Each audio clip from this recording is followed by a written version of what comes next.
Okay. Number 5 and number 6 are both restricted quadratics. So we are going to find, we're going to graph these, we're going to find the inverses, and we're going to go from there. Okay. Notice how I didn't give you a full-on quadratic. If I'd given you a full-on quadratic, then the inverse would be something different. But, okay. We've got a quadratic. We've got a reflection over the x-axis because of that negative. Graph measures the inverse of state transformation of state. So reflection of the x-axis. 1/3 out front is a vertical compression by a factor of 1/3.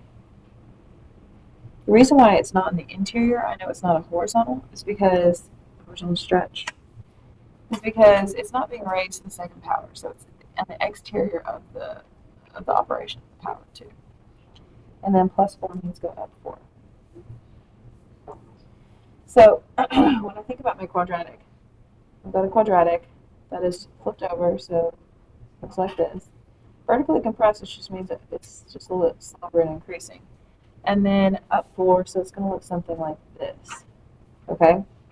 So normally I would think my function looks like this, but I have a restricted domain of only x is greater than or equal to 0. So we're only talking about from 0 to the right, which means this is not part of my function. So I should only see this portion of my quadratic. Okay? So I'm going to go ahead and go to my starting point, which is where my vertex is at 0, 4. And then I'm going to use my pattern for a quadratic. Oh, I'm going to do that. Whatever. To the right, 1 and down 1, because 1 squared is 1. To the right, 2 and down 4. To the right, 3 and down 9. Right? So we've got just a quadratic, 1 squared, 2 squared, 3 squared. And then I've got a vertical compression by a factor of 1/3, which is kind of interesting. So that means that's only going over 0.3 repeating. 2/3, which is 2 divided by 30, so that's 0.6 repeating, and then this goes over just over 1. So these are actually pretty compact. Okay. So I go over. I just did a horizontal. Damn it. This Monday. I'm tired. Okay. A vertical compression by a factor of 1/3. That means that's 0.3 repeating. That's 4/3, which is 1.3 repeating. And that's 9 divided by 3, which is 3. I wonder if I can see another one. The next one is what? 4 squared is 16? 16 divided by 3 is, which has 3 go to 16? 3 goes into 16, 3 times 4 is, 3 times 5 is 15, so 5 and 1/3. Yeah, I can see that. So 5.3 repeating. In fact, what's the next one? 5 and 25? That is 25 thirds. It's 8 and 1/3. It's 8 times 3 is 24. So 8.3 repeating. I can see that one too. I don't know that I would necessarily expect you to graph every single point you can see, but I would expect you to at least try and see if you can do the next ones. So I guess I'll go ahead and see.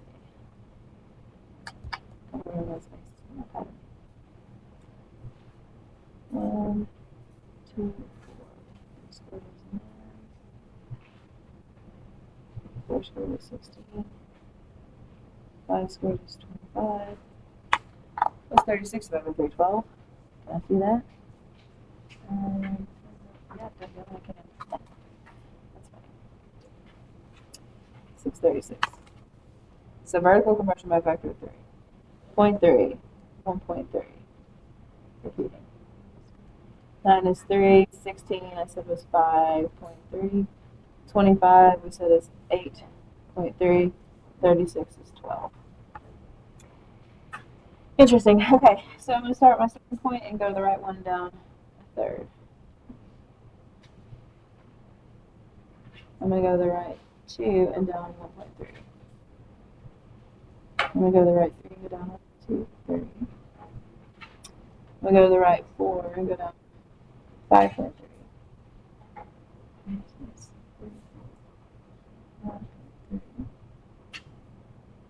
I'm going to go to the right 5 and go down 8.3. So that's going to be 4.3. And then we go to the right 6. So down 12 from 4 is negative 8. Okay. So like I said, guys, would I expect to see all of these points from you? Probably not.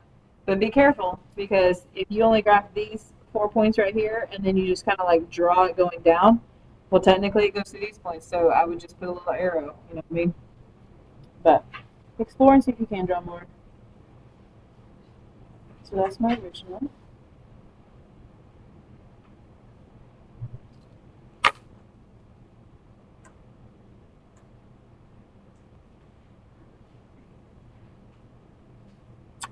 Okay, and we're supposed to find the domain and range, so let's go ahead and state the domain and range of that. Domain and range for F. Domain is how far left and right, so it goes from 0 to infinity.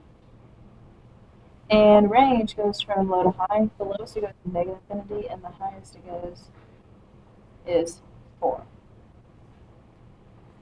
Okay, which already means I know the domain and range of my inverse. So let's go ahead and state those. F inverse. Domain and range. I know my domain is going to be negative infinity to 4, and I know my range is going to be 0 to infinity. But let's go ahead and find the inverse. I'm going to not take up more space.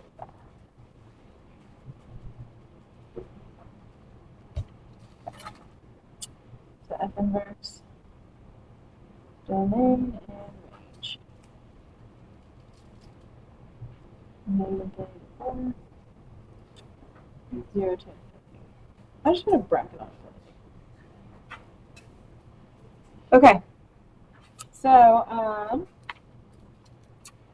let's find the inverse. Although I could plot those points. I'm going to find the inverse. So, x equals negative 1/3 y squared plus 4. I'm going to subtract the 4. Negative 1/3 y squared. I'm going to multiply by negative 3, because that's the next outermost thing. Now I could distribute my negative 3. I'm going to go ahead and leave it like this for a second.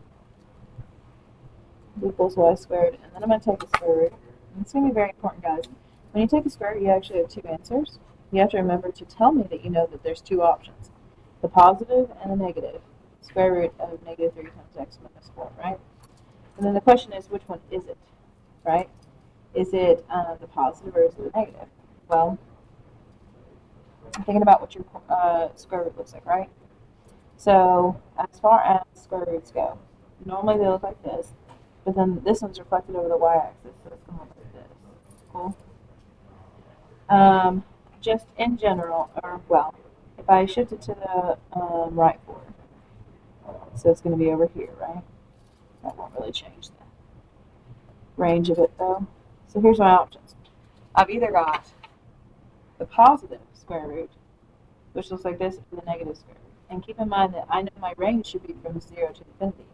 So if my range should be from 0 up, then it's going to be the positive square root. So the positive is my f inverse. So we're going to go to the right forward, and that is my starting point. And I'm going to use my pattern for a, let's just go ahead and say our transformations.